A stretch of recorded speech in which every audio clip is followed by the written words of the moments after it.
Question number 8 दिलेला आहे.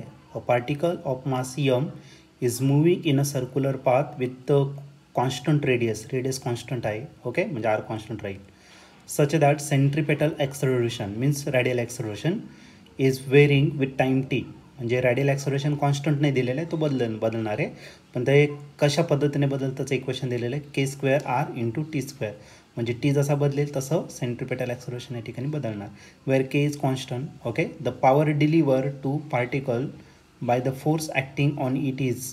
तर फर्स्ट ऑप्शन, तर आपल्याला पॉवर फाईंड करायचं आहे, ते बघू आपण. ऑप्शन दिलेलं आहे M square K square R square T square, first option. Second M K square R square T.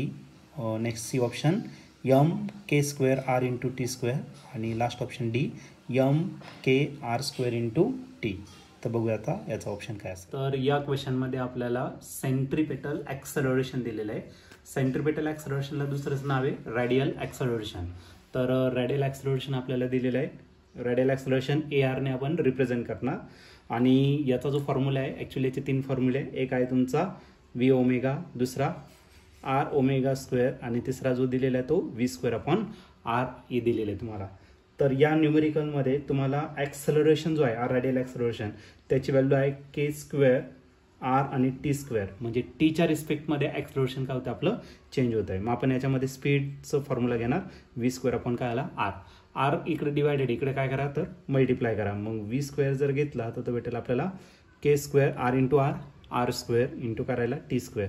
आता याच्यात जर तुम्ही ऑब्झर्व केलं तर इच अँड एव्हरी टर्मचा काय स्क्वेअर आहे. मग याचं काय करणार तुम्ही square route.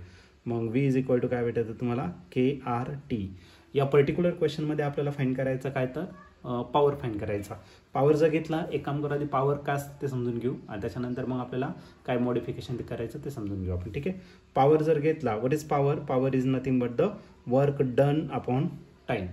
What is work done. Work done is nothing but the force into displacement upon time. What is displacement upon time. It is velocity.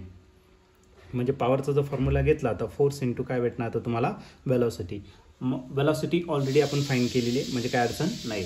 राहिला काय फक्त आपला फोर्स राहिला.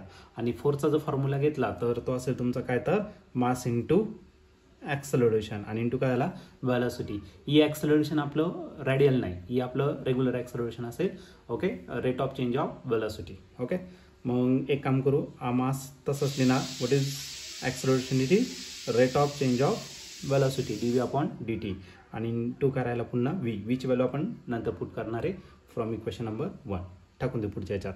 मग पॉवर P जर घेतला तर P असेल तुमचं m as it is dt मी तसंच लिहिणार. आणि वीची व्हॅल्यू किती आली KRT पुट करा इथं KRT. आणि पुन्हा वीची व्हॅल्यू पुट करा KRT. तर हे जे आहे हे कुठून आले फ्रॉम इक्वेशन 1 ते लिहू शकता तुम्ही. m as it is K आणि R कॉन्स्टंट असेल त्याला काय करा बाहेर घ्या. के आणि R राहिला फक्त काय dt अपॉन dt के कॅन्सल. आणि पुढे राहिलं पुन्हा KRT. dt कॅन्सल झाला. मग आता याला जर अरेंज केलं m as it is K into K square R into R square आणि इंटू करायला T. मग काय झालं तर तुमचा पॉवर. हे जर तुम्ही ऑप्शनमध्ये बघितलं तर ऑप्शन नंबर तुम्हाला B भेटेल. Option B is the correct option.